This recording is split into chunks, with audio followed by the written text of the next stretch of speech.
And then we'll review some of the population observational genetic data that led to, it's pretty cool, the echo.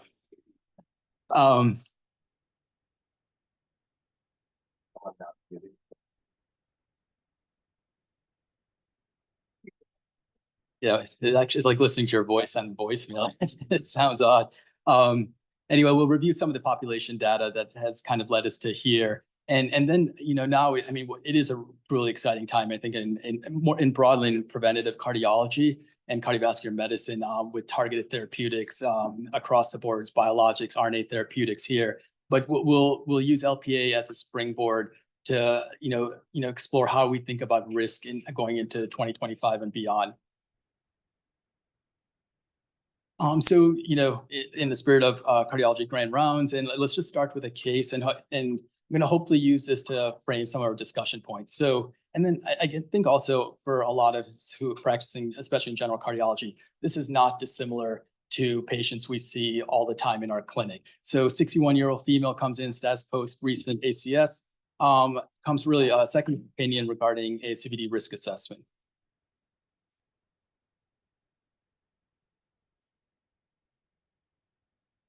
People able to see the screen, so.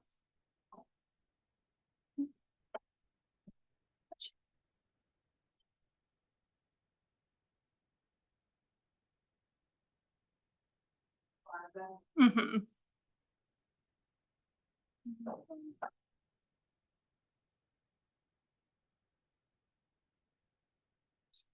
Sorry, Lauren, I'm sure I messed that up. No, you're totally good.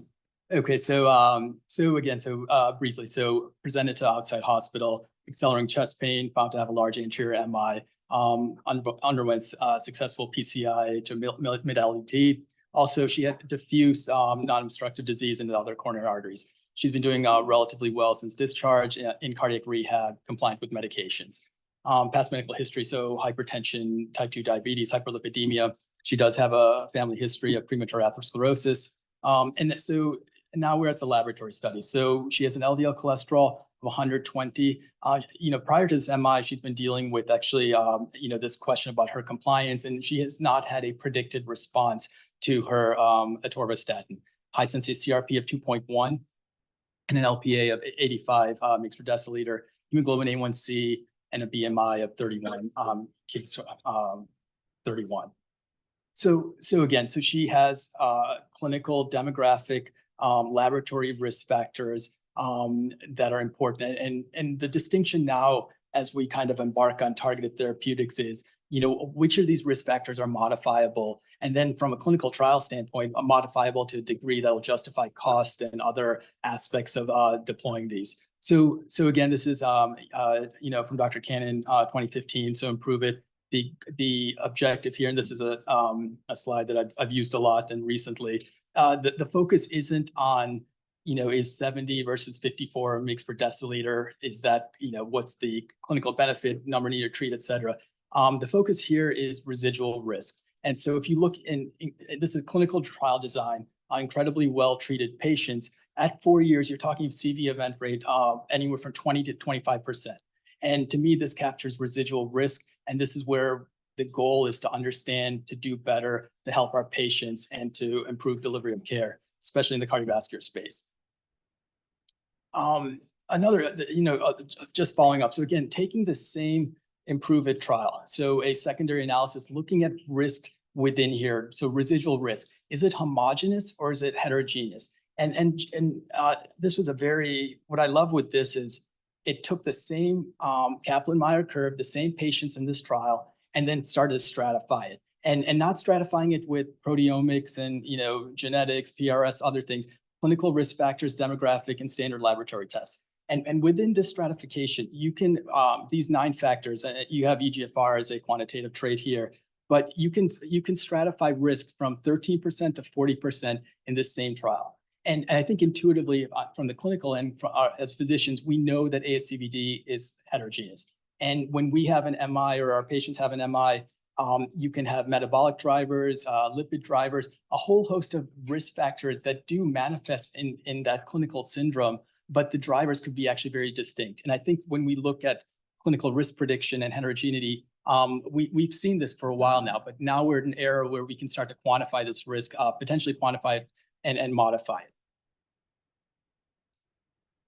So again, taking that, so we do appreciate that ASCVD heart attacks are heterogeneous. Mechanistically, the drivers of them are heterogeneous and the risk of them is heterogeneous. So let's take our patient. So you have LDL 120, ideally, that's not a goal. CRP, depending on where you are on the spectrum, is this a residual risk inflammation? LPA, the focus of what we're going to talk about here. Hemoglobin A1C and BMI, and now, this is a nice, this is by Dr. Lawler from Toronto and ESG in 2021. So this is to me, it's a very nice, this is a forward-looking, it's a simplified schema of risk. And admittedly, this does, it's a very reductionist view of risk. There's clearly overlap here, but conceptually, as we move into and embark on these with therapeutics and targeted therapeutics, to quantify and understand and appreciate risk from a pathologic and mechanistic basis, I think is actually not just interesting and fascinating, but it's going to be imperative as we decide, do we want to go after hemoglobin C and BMI with GLP? Is her LPA risk the high one that we want to go after if that's proven? LDL risk, et cetera. And important to this, for this to truly work, for us to truly get to a point where I think oncology is leading the pack, is you need to have something quantifiable that you can measure, that's reproducible, not just in my clinic, U of M's clinics, but across the board. And so whether it's residual cholesterol risk, do you want to reach for PCSK9, other therapeutics here, CRP, colchicine, we have potentially IL-6 and other things in the future. Thrombotic risk, I do think is a little bit harder. People certainly do have thrombotic risk, but how do you capture that? And Jeff and others are hopefully will be telling us about that in the years to come. But ApoB particles, LPA, and diabetes. So we're here to talk about LPA today. So this risk here, and we'll talk about where the genetics and population studies led to this cutoff of 50 milligrams per deciliter. If you look on a prevalence standpoint using this cutoff, and we don't measure LPA enough in this room, you're talking 20% of the global population have an LPA level greater than this level. And if you want to compare these, global population or prevalence of diabetes, that's about 3 times more people have an elevated LPA compared to diabetes. And mind you, we have a lot of diabetic medications, a lot of great ones and whatnot. We have no specific LPA therapeutic to address this unmet need. And we're right at this precipice, this inflection point of, is this risk modifiable? And so we're gonna build up to the risk here, the mechanisms here. And as we head to on the horizon is Horizon trial, which we'll report on in 2025. And that's going to be the first test of the LPA hypothesis. So what is LPA? So discovered in 1963, it's an LDL particle made exclusively in the liver. And the liver actually is fascinating mechanistically, because not only do you get your lipoproteins from there, but all your acute phase response, a lot of inflammatory molecules are actually extruded from here. An observation which I think is very important is the distribution of LDL levels compared to LPA levels, even though they're both LDL particles, is very different. And this actually has led to issues with how we measure it and how we think about risk, because it's not a Bell distribution, it's a skewed distribution. And to date, LPA is associated with risk both in a primary and a secondary prevention standpoint with respect to ASCVD.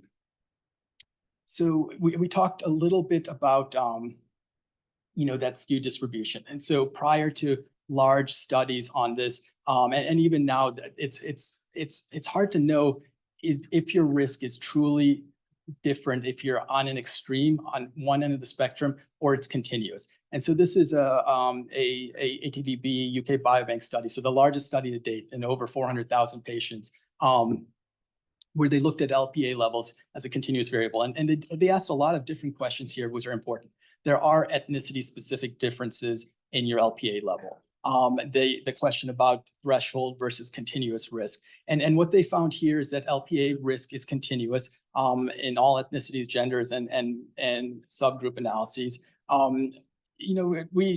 We'll come back to this at the end when we talk about potential downsides of reducing LPA. There's always this little blip at the very low levels And usually it's hard to understand what this is. It may not be anything. But the take home here is LPA risk is continuous. 50 is worse than 30, which is worse than 10, which is better than 200. Okay.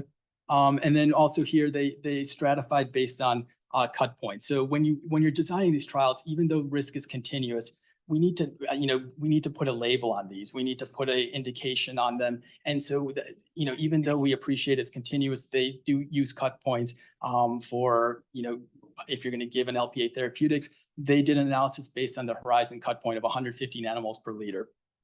And so what they found is in a primary prevention versus secondary prevention standpoint, LPA does confer risk. I'm purposely going through, and I'm going to interchange mgs per deciliter and nanomoles per liter through this, because actually that's what we see clinically. It's a pain, and there's a whole host of issues with that.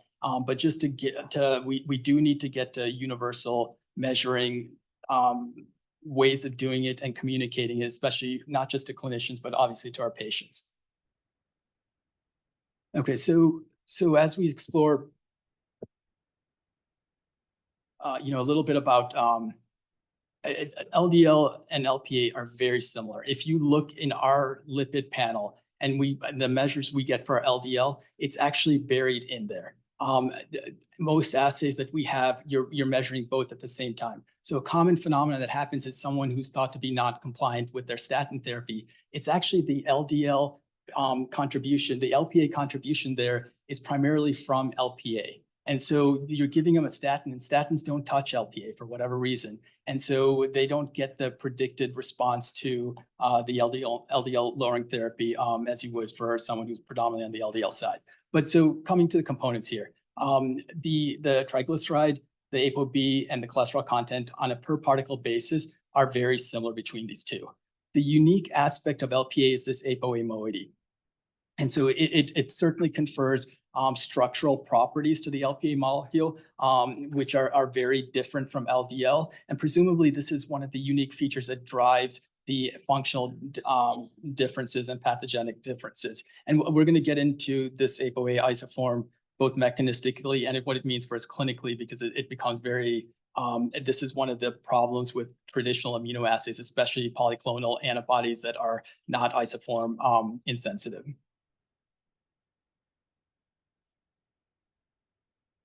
Okay, so as we start to kind of delve into a little bit of the mechanisms and how do we think about mechanisms, an important question is, how are these particles different? They're very similar, but are they different? And functionally and pathogenically, do they drive different parts of ASCVD? And so several studies have tried to get at this, and no study is perfect because of the issues with measurement and some issues with the assays. But this was a study by Bjornsson and colleagues just recently and Jack. And they used a genetic approach. So they leveraged the fact that both LPA and LDL have one molecule of ApoB. And then they instead of using measured LPA and measured LDL levels, they genetically predicted those. So they have LPA clusters, genetic SNPs, and then LDL clusters. And then they genetically predicted the levels of these. And then they looked at that with respect to risk. The take home, and they externally validate these findings. And this is not the only study to do this. Other ones have done this as well. But on a per particle basis, the observational studies suggest that LPA is 6 times more pathogenic than an LDL particle. And they're using atherogenic, which I don't necessarily love that term because I think there's lots of different mechanisms here, but it's worse. And the studies are concordant. I don't think that this part is controversial.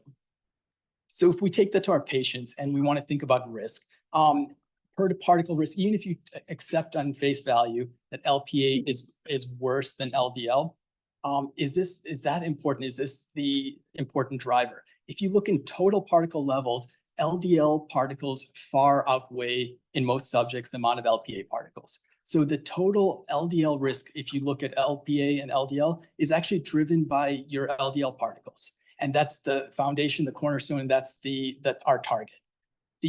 Now the holy grail where we're at end of 24 is when you reduce that LDL burden, using statins, PCSK9, and other things, is there a residual LPA risk? And is that residual LPA risk modifiable?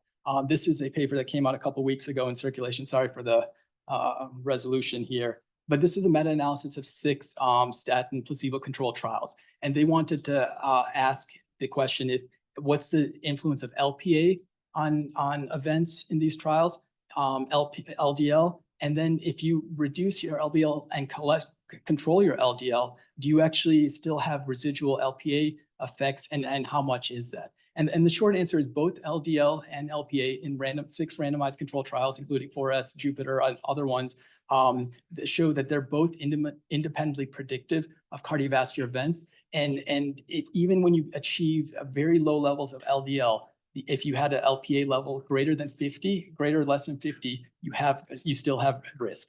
And this is residual LPA risk. So reducing your LDL with the statin, you still have LPA, and do we need to go after this? Is this modifiable? So again, mechanistically, LPA, it has an ApoB component. Any pathogenic effects driven by ApoB molecule and LDL can also be derived from an LPA molecule. And this is just an example study, but if you look at atheroma burden, plaque volume, a whole host of different measures, as you increase LPA, it is a very atherogenic particle. There's more atheroma volume. And this is this has been replicated in, again, multiple centers across the country, world. So inflammation. LPA can also drive inflammation. If you look at observational studies, and I'll show you some of those as well, there's associations between IL-6, CRP, all the usual players here. And to me, is pretend to be an immunologist sometimes. It's fascinating, and mechanistically, that's something we're very interested in. But still, what the data that is really hard to look at when you look over 25 years, 30 years, is we want to know if you reduce LPA in the context of a few years, are we going to get clinical effects? And there's actually not a lot of data there. There's some OXPL and other things. This is the Ionis pelacarsen predecessor, which is now in phase 3 trials. So they actually asked some mechanistic questions with their phase 1 and 2 trials. And one of them is looking at the biology of inflammation. So not just cytokines and other aspects, but cell-based inflammation. So if you reduce LPA with an RNA therapeutic and reduce it very strongly, in 85 days and 190 days, you have a biological effect on the innate immune system, which is optimistic for me. There's biologic plausibility connecting LPA lowering on a short time scale to something that we think is involved in accelerating atherogenesis, as well as cardiovascular events, plaque rupture, et cetera. The thrombosis aspect. So the ApoA, it's highly homologous to plasminogen. And Dr. Ginsburg's here, and other thought leaders in this space have been doing this for a long time. But so that is in the coagulation thrombotic cascade. These are very important molecules. That homology has led to us to want to understand why did we also evolved this twice independently in through time, and we don't have a great explanation for why we have this molecule. But it did lead to the hypothesis that somehow this is affecting fibrinolysis and other parts that are important to thrombosis. I will say the Mendelian randomization studies do not necessarily support that. On the venous end, I think most of the ex vivo and other studies do not support this. This is by Mike and Marlis, Boffa and Consistency. And they took the same, actually, phase 1 and 2 trials, looked ex vivo at thrombosis, clot lysis, and other simplified version of it, but they didn't actually see a biological effect on the thrombotic coagulation arm as opposed to on the inflammation arm. Sorry. So again, the therapeutics are coming down the pipeline. We're going to talk a little bit about that, or a lot about that, and risk. But if those report out as positive, it will tell us a couple of things. One, that there are it'll reinforce that whether it's GLP, metabolic risk, lipid risk, there's lots of drivers. LPA may be unique. Understanding the biology and the mechanisms that could drive that biology are very important fundamentally, but also as we start to identify patients who may be more thrombotic, lipid related, et cetera. So here's we took subjects who and this is not randomized, it's a case control, but they all had ASCVD. We did our best to match them in clinical characteristics, ASCVD burden and risk factors, and then just stratify them based on LPA, a high or low, using, again, the horizon cutoff. And then we started the profile. So we are trying to calibrate these studies, these molecular features to subclinical and clinical ASCVD, and trying to gain insight into mechanistically how LPA could be working. So first, proteomics, we talk a lot about this. It's kind of easy. You get plasma, you can, it's expensive, I guess, but you get data though, and it deals you into the game. If you can design, at least if you can start to look at these, design a reasonable experiment in a cohort, and then you can look externally at ways to corroborate that, I think it moves the ball forward. So the first thing we did is in these subjects, we had the plasma, we did a proteomics screen. Lots of hits, and this isn't a ton of patients. On surface value, you would not expect, maybe if you think it's noise, I guess, but you would not expect there to be this many hits that are significant after correction between subjects who actually look quite similar clinically and laboratory-wise. Inflammation, vascular injury, other things are up. And, the thing that pops up for us a lot is tissue factor is differentially expressed in the high LPA versus the low LPA subjects. We won't go through all this in detail, but then we separated high and low LPA subjects in the ASCVD cohorts, and now we're looking at features and relationships. And we're not just looking to make scores to risk predict here. We're looking for biologic plausibility to help inform how we do our next experiments. And so a couple of things come up. So if you look on the innate immune side, there's not a lot. There's inflammation on low LPA subjects. In the high LPA subjects who have ASCVD, there's a ton of innate immune markers that are correlating with tissue factor as well. So again, we have a link now between cell-based immunity, inflammatory innate immune responses, thrombosis, and now in the context of a lipoprotein, which we think is important. And that's a macrophage monocyte marker. So the next thing we did is now we're taking the cells out of these subjects, and we're now starting to profile them. One thing, we talked a little bit about this, but the immune system to me is inherently dynamic. It's a response system. So the same way we don't do stress, we don't just look at a rest perfusion image and like, hey, that's it. We stress ourselves, we stress the blood system.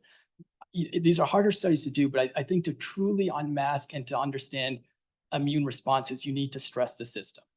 So here we took the cells out and we actually stimulated them with a couple different TLRs. This is some transcriptomic data, and there's pathways that I won't bore all of you guys with that. But we're now looking for, are there functional differences between immune cells from people who have a high LPA and low LPA, and what may those be? And so one thing that if you stimulate subjects with a high LPA and ASCVD, tissue factor goes through the roof. And now this is not circulating tissue factor, this is in the blood cells, immune cells. This is bulk transcriptomics. So it's harder to say that this is specifically from monocytes, but there's a strong suggestion here. And so again, the tool that we use that I think is more translationally deployable is we use mass cytometry. So this is a high dimensional cytometry method. We are doing 30 markers. You can get cell identity as well as activation. And this is a Visney plot, so it reduces those dimensions into two-dimensional space. In broad strokes, the red color in the high LPA here those are monocytes, and they're expressing tissue factor. It's not a super high level, but you can imagine a situation that these cells, LPA may be priming these monocytes. And now if you get the flu or COVID or something else, you can trigger event, and it can maybe propagate, amplify, accelerate a plaque rupture, thrombotic event. And that's a working hypothesis. So high LPA has tissue factor in the blood. The immune cells are primed. They respond to a whole host of inflammatory agonists. And just to kind of go through some of this data a little bit quickly, but so now we're trying to get at the mechanism of LPA in the immune cells, the monocytes. If you put inflammatory stimuli on monocytes, you induce, and these are different TLR ligands, you induce tissue factor predominantly in monocytes. So this is surface level activation. If you now put LPA on these same cells, you activate inflammation, and as measured by transcriptomics, as well as IL-6 and TNF alpha that's secreted. And then also, so LPA now drives the same tissue factor that the immune activations do, both at an expression level and a functional standpoint. And so now, is LPA working through a TLR2 for which TLR ligands is it potentially working through to induce not just inflammation, but thrombosis or tissue factor as a surrogate for thrombosis. So CD142 is tissue factor. And we started to block a couple things. We just guessed at some of these based on observational and other data, and it seems to be a TLR2 phenomenon and working through NF-kappa beta. So our working hypothesis here is that LPA, whether this is an oxidized phospholipid phenomenon, LPA or not, can activate both inflammation and thrombosis and tissue factor in immune cells. And I still think this was pre-COVID. I didn't necessarily think that the link between inflammation, immune cells, and coagulation thrombosis would be this clear. And these are very, you give LPS to a macrophage, it will activate a thrombotic program.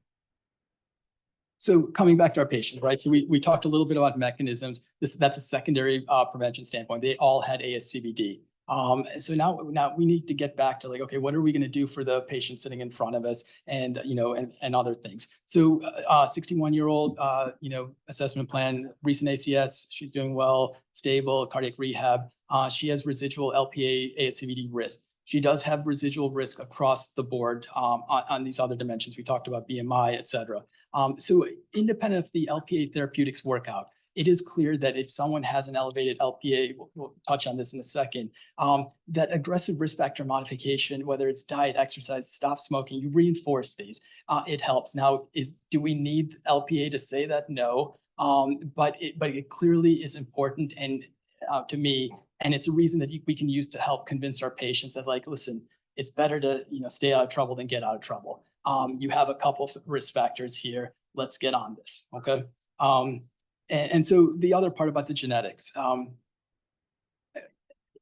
this is 80–90% of this is genetically determined. And so cascade screening, our guidelines, in my opinion, are a little bit behind other consensus statements and other guidelines. But most people recommend first degree screen. If you have an elevated LPA, especially with a cardiovascular event, you screen for LPA. And, Victor and I just talked about, we're just not checking a lot of LPAs. So we screened her son, and he has a LPA level 120 nanomoles per liter.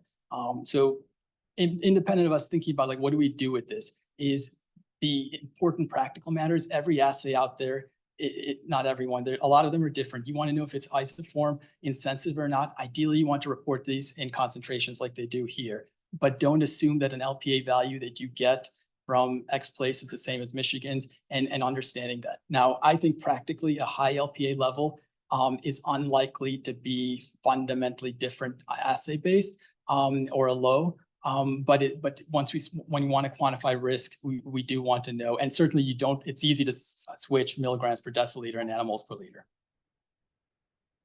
So what do we tell her son? We're going to talk about her and clinical trials in a minute, but what's his risk? What do we do about it? We touched on it a little bit before, but coming back, so ApoA, it's homologous to plasminogen.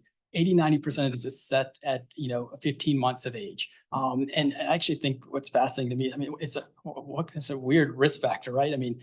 Before age, before other stuff, it's there and it's set and it's relatively static. Yes, after menopause it goes up. Yes, kidney disease, but it's relatively static. This also informs the reason why you just measure it once in patients. You don't have to repeatedly measure it as of right now.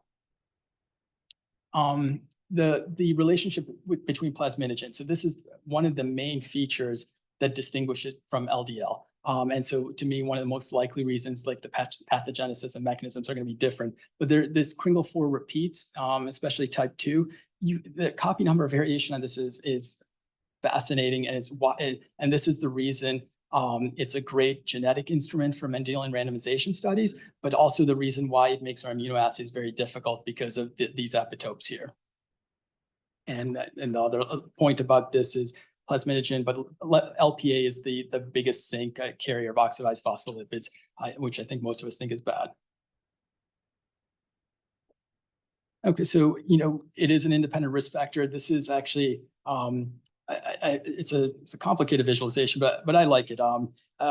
This is from the ES statement, Dr. Cronenberg in 2022. So they're looking at here as LPA and trying to demonstrate it as a risk enhancer. So the blue bars at the bottom, you're talking about base lifetime risk. So from 5 to 25%. And then if you look, let's go on the Z-axis here to LPA, let's go up to 150 mg per deciliter. So taking the lowest risk, the 5% here, if you have a LPA level of 150, you increase that risk. Here, 8.6, maybe a little bit of illusion of precision, but let's just say 13%. If you go to 25% lifetime risk of a cardiovascular event, and you have that same LPA level, your risk is enhanced. So 43.1 plus 25, so 68. If you look at the drivers of these lifetime risk factors, so the clinical variables, there's studies implicating and drawing intersections between LPA levels to every one of them, whether it's blood pressure, inflammation, these other things. So if you take a step back, to me, like LPA, I don't know if it is the causal, it is actually the strongest genetic risk factor of ASCVD. But it's not stronger than diet, exercise, BMI, and these other things. But it enhances everything. So if you have a high LPA, medium, and this is a hypothesis and speculation, but other risk factors are medium, I think it's the sum is greater than the parts. So again, now we're in a primary prevention standpoint. This is stuff we've done with Venk and VA and Cardia. But we want to understand how predictive is LPA in people who don't have clinical ASCVD? And we're doing, the first thing we did is, so again, mean age of 32.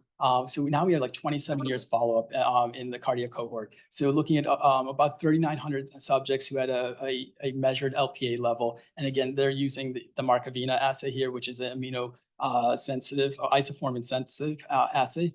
But so again, complicated figure here. We did a quintile analysis, a cut point analysis, and as well as a continuous variable analysis. But just looking at LPA levels here,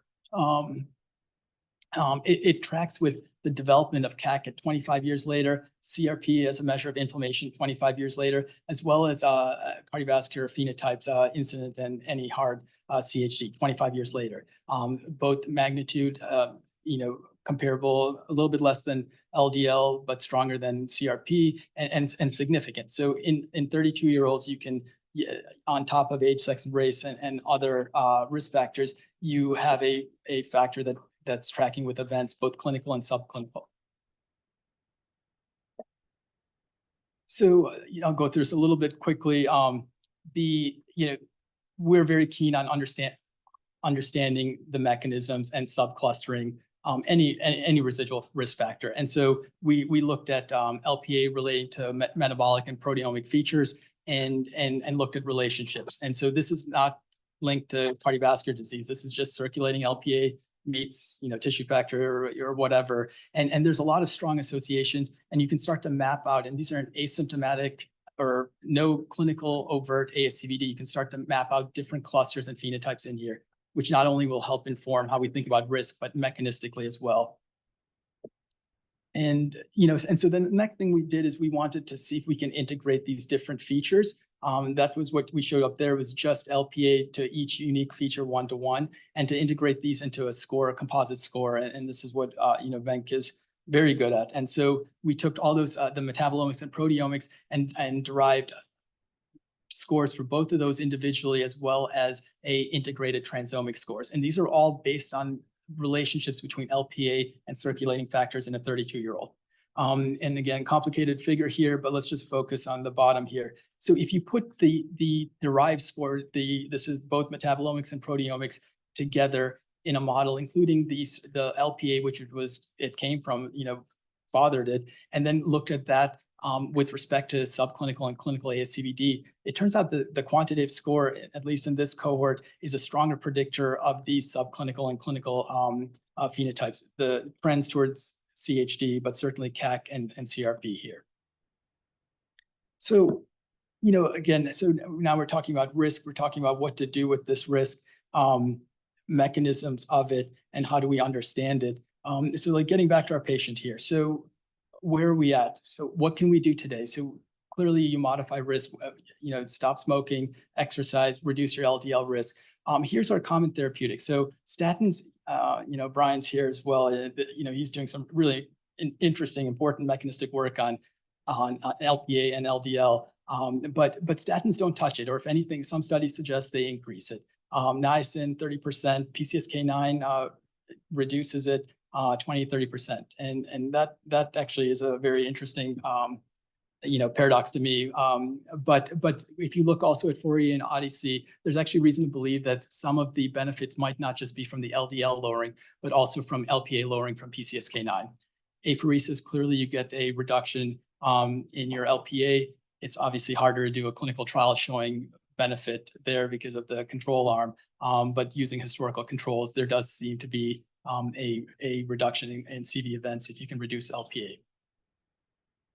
So, just kind of getting to the therapeutics here in the end, we're about to lower LPA, 80, 98%. This is, we've evolved this twice independently through species, and it's set at 15 months of age.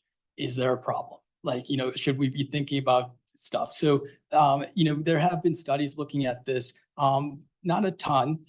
This is from Borg Nordstrom's group, and actually, I think one of the best ones here. But they looked at 190,000 patients and looked at, genetic predictors as well as measured predictors, not just of CVD. So like that's what we enjoy. I like looking at positive association. They looked at everything, and then they also separate concordant and discordant findings. So concordant findings, genetic and measured LPA, lower risk of cardiovascular disease across the board. MI, we didn't talk about aortic stenosis, heart failure, ischemic stroke. Those are also tracking there.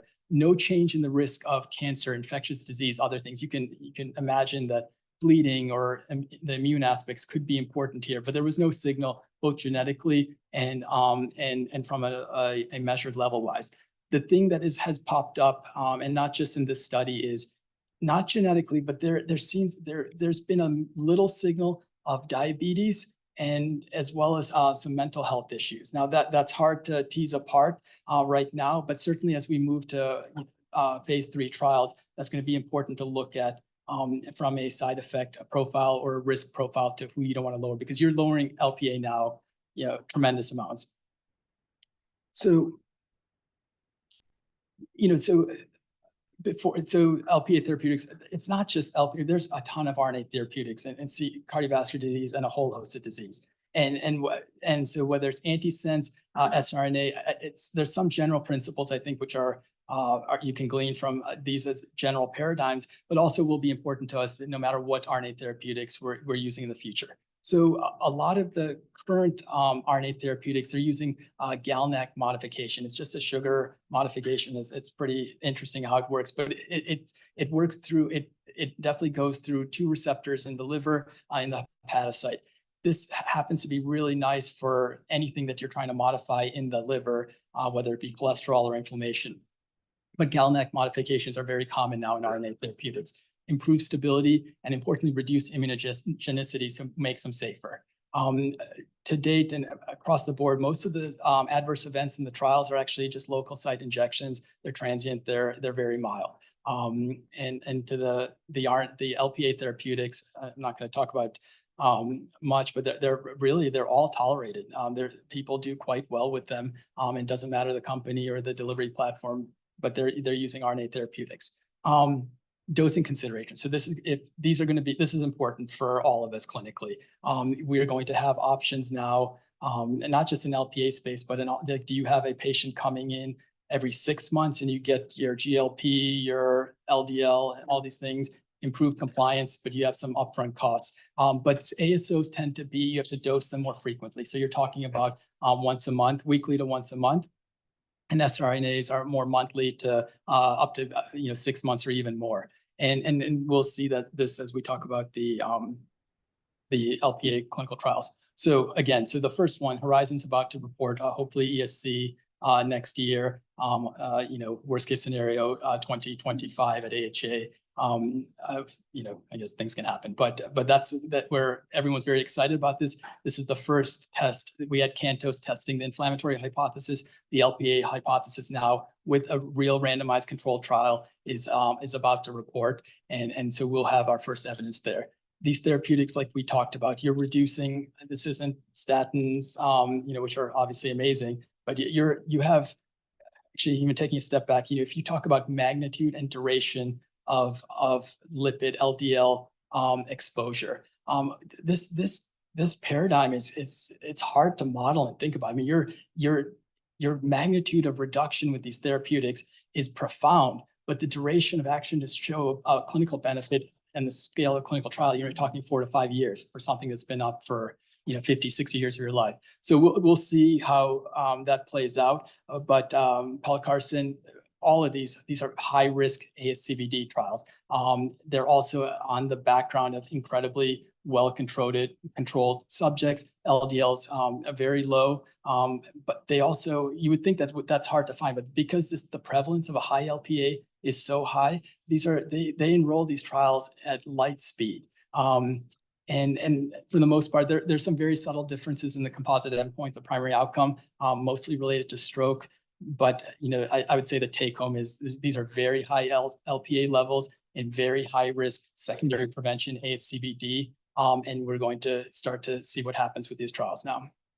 So and then there is actually AHA just reported Eli Lilly's compound. So this is an oral agent that actually looks amazing, and it drops your LPA levels to 60 to 80% orally. So if these work, you not only will have an injection, but potentially you'll have an oral option to reduce LPA residual risk.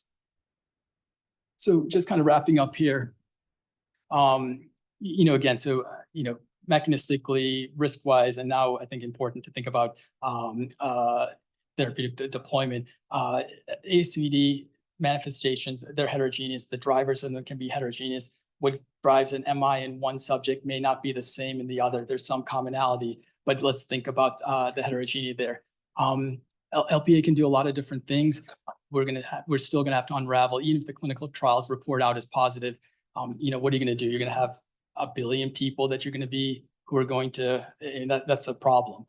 So you're gonna have to get a little bit more specific for all of these. And then also I think to that is, again, coming back to the Lawler paper, which risk factor are you going to go after first? There's CRISPR is now in this realm, and you could, do you want to CRISPR down your LPA and eliminate it? But if you're smoking and you're obese and stuff, which one do you go after? So I think there's very practical things that even if these work, we're going to have to figure out from a deployment and a practical level. Consensus guidelines here, the US is actually the most conservative here. Most people say you measure this at least once in someone's lifetime, and it's important to do. The US, there's a paper coming out, we're barely measuring it here. And so we don't even know who has LPA. And I think especially at U of M, it's going to be important if these are positive, we want to be, thought leaders here, we should measure it. And again, so, everyone's in the LPA space certainly is excited about these starting in 2025. So obviously lots of great people I work with, smarter than me. I get to talk a couple times, not as well as them either, but these are our teams, and it's a privilege to speak today. So thank you.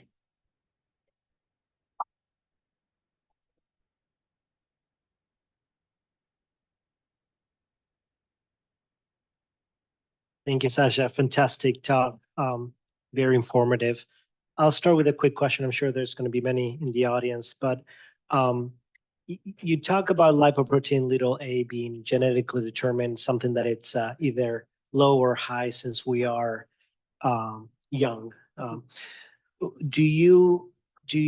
If these trials are positive, 10, 20 years from now, do you see this a potential intervention for primordial prevention, kind of something that we can screen very early on? I know that we're very far away from that, but yeah. So, I mean, I think this is very humbling when we think about it. So I don't think these are deterministic. So I think the assumption that someone with a high LPA level is going to have a heart attack, I think is dangerous. So, I think, with the principle of first do no harm, why did we evolve? I mean, I think you have to be very careful with those. I think the other aspect is,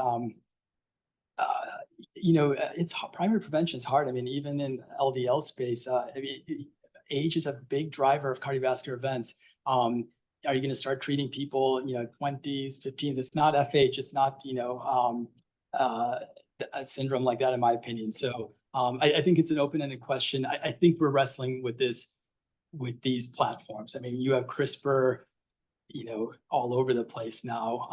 And this isn't, these are very common risk factors. So. Go ahead. That was a great talk, a fascinating problem. I had two questions for you.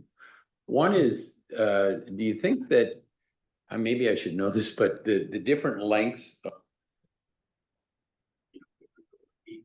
is it thought that the impact of that is purely affecting plasma levels, or could there be a different biologic function, whatever that might be, for LPA with longer repeats? Yeah, so I would love to ask the geneticists here. Like, have you seen copy number variations like this? I mean, so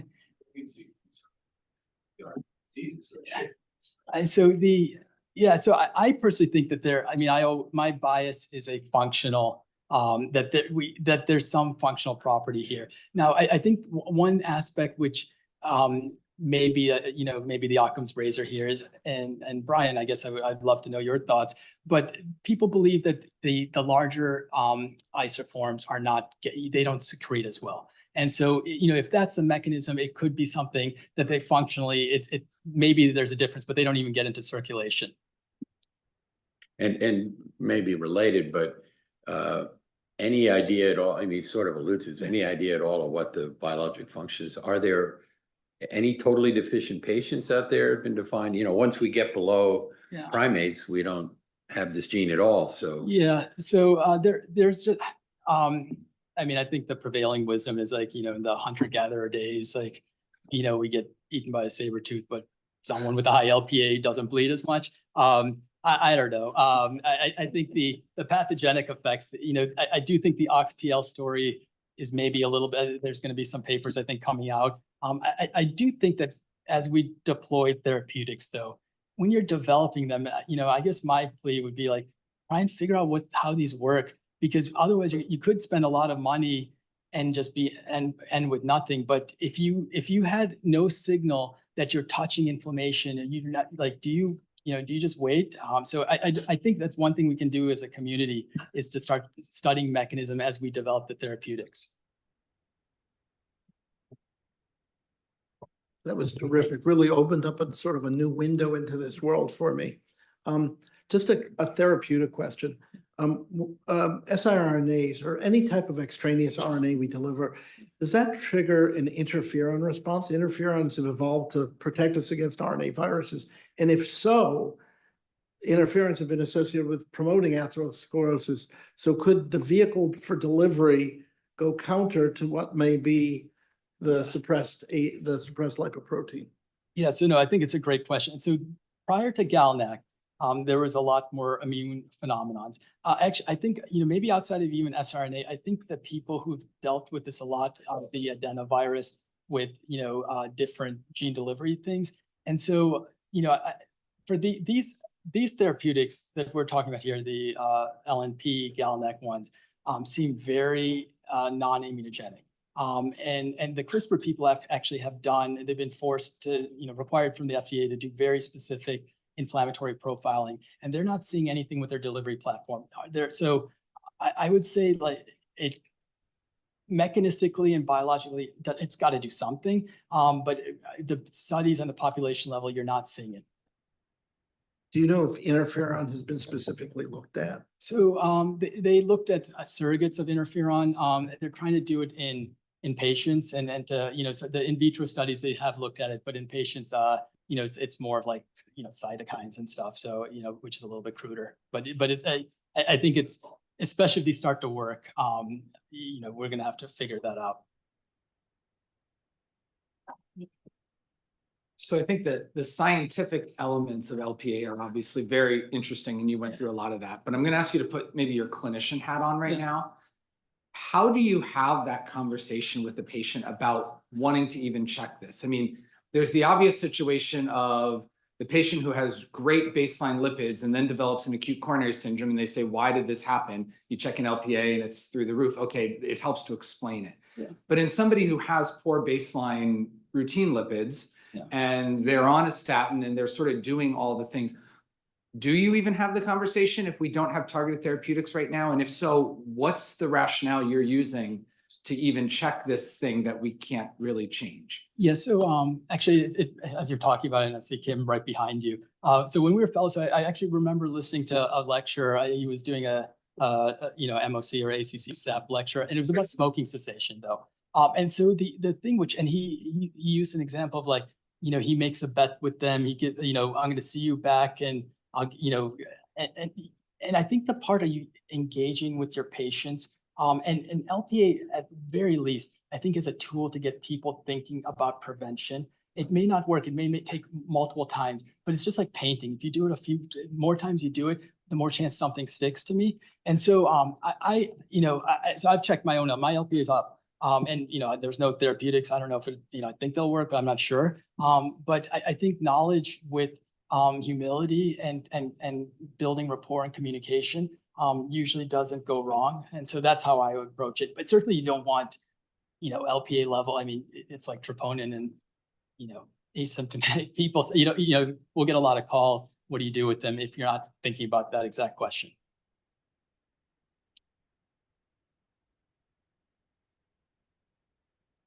Not an interventional cardiologist. That was a great talk. I learned a lot from you. My question is, if we look at the label family history, it transcends all of our, kind of environmental factors, hypertension, obesity.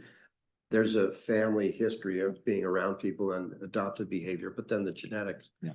How much of Lp(a) is inherited?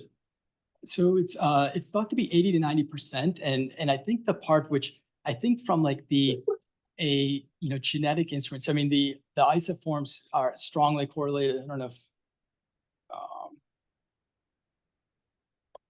it's a very high percentage, and it actually made some of the MR studies very possible because they were strongly driving, your genetics was strongly driving your levels. I won't show it here. But the part about, I think the family history aspect, which is so powerful, is that it encompasses, even outside genetics, it encompasses a lot of different things. What I always struggle with is I have a family history at 45, but I don't have an event. But at 46 you do. How do you kind of start to analyze that on a population level? And I think that's difficult for me at least to wrap my head around. I have one question from Hitinder Gurm from the virtual audience. Are Lp(a) therapeutics being studied for the impact of AS progression, given the strong association? Yeah, so it's a great question, Hitinder. I didn't touch on it. In a lot of ways, it's actually a stronger predictor of aortic stenosis. Reasons, I think, industry, that there is a study going on now. I think the issue that industry has with studying is that, if you're certainly at a TAVR level, right? Are you going to give an RNA therapeutic and stop them from getting a TAVR, or are you going to reverse it? And so then the FDA isn't going to give them a label for a Vmax, an echo. So I think that's been the hesitation. I think mechanistically it is very strong. But there is one trial going on.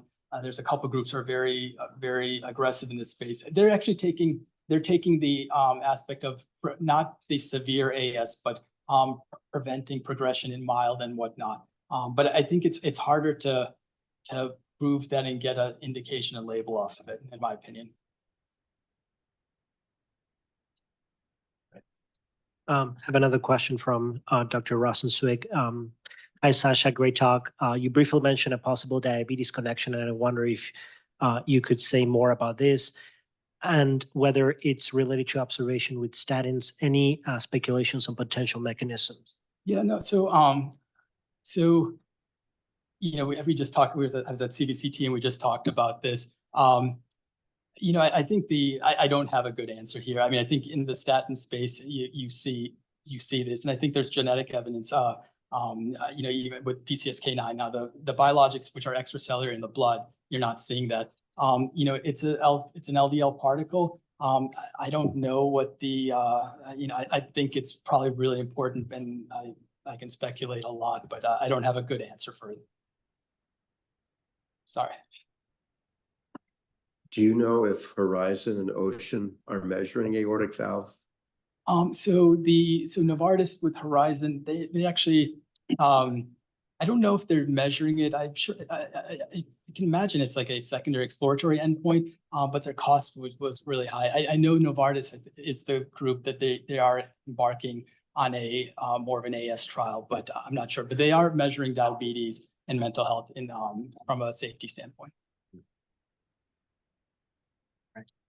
Sascha, thank you so much.